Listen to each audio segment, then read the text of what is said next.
Hello everyone, this is Sage. Welcome to 𝐊𝐶𝐿 TV and you are watching the Economic Corner, where we update you on all the biggest global economic announcements.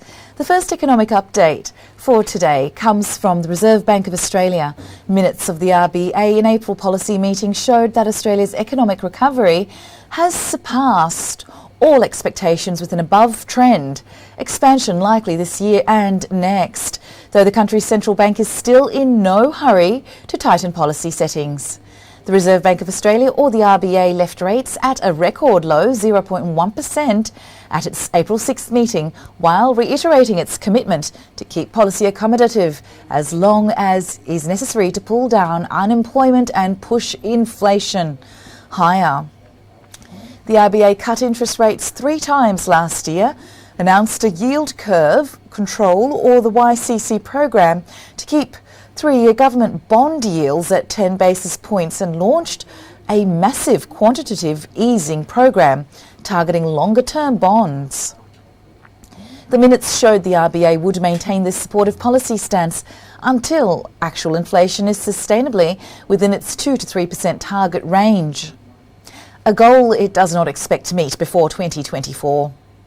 Overall, preliminary data suggested that the GDP in March quarter was likely to have recovered further to around its pre-pandemic level, earlier than previously expected. The RBA said that the $2 trillion Australian dollar economy is expected to expand at an above-trend pace this year and next. Despite these generally positive developments, wage and price pressures had remained subdued and were expected to remain so for several years. The economy had been operating with considerable spare capacity, and the unemployment rate was still too high. Figures out last week showed Australian job creation outstripped forecasts in March as unemployment dropped to a 1-year low and the number of people in work surpassed its pre-pandemic peak.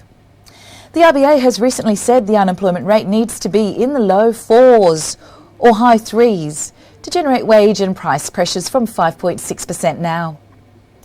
As much as boosting overall economic activity, the ultra-easy policy settings have also lit a fire under the country's housing market, where prices soared at the fastest pace in 3 decades this March. Meanwhile, a Reuters poll showed that the economy will grow this year in Australia at its fastest pace since 2007, driven by massive stimulus, and as the country has largely been able to contain the transmission of the novel coronavirus, unlike its rich world peers. At a time when most major economies are battling a fresh wave of coronavirus cases, Australia has largely curtailed the outbreak, counting only about 30,000 local infections and 910 deaths since the start of the pandemic. That has allowed authorities to ease restrictions and put the economy on a faster recovery trajectory. In 2020, on an average, the UK economy contracted 10%, the Eurozone by well over 6%, Japan by 5%, and the US by more than 3%. After contracting at a much slower pace than its peers at around 2.5% last year, Australia's $2 trillion economy was forecast to expand on average by 4.4% this year, according to an April 6 to 19 poll of 34 economists. That was a solid upgrade from 3.5% predicted in January, but a touch below the International Monetary Fund's projection of 4.5%. Moving on to another big economic update for the day is the major announcements made in the Canadian budget. The Liberal government has kept its promise to provide an additional stimulus of 101.4 billion Canadian dollars over the next 3 years that will help create jobs and usher in resilient and inclusive recovery from the COVID storm.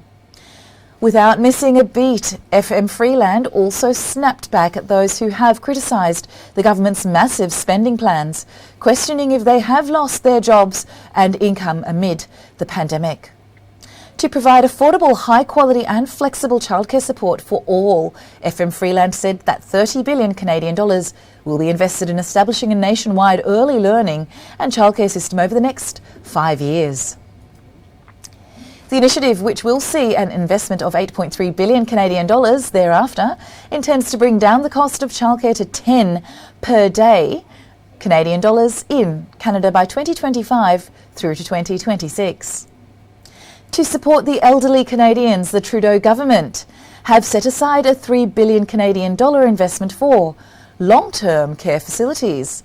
The budget 2021 has also increased the old age security for seniors of and above the age of 75 to help them access better financial security. As the government plans to get all willing Canadians vaccinated for COVID-19 by September 2021, budget proposed to invest $2.2 billion Canadian dollars in Canada's biomanufacturing sector and life sciences firms over 7 years.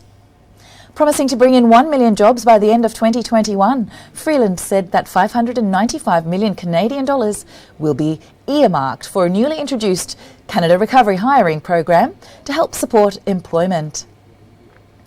Trudeau government plans to invest an additional 2.5 billion Canadian dollars in affordable housing initiatives over the next 7 years. In line with its promise to build back better the economy ravaged by COVID, Freeland pledged an additional 5 billion Canadian dollars in investments for green initiatives over the next 7 years. The plan, Freeland said, is to speed up Canada's efforts to hit its net zero emissions target by 2050.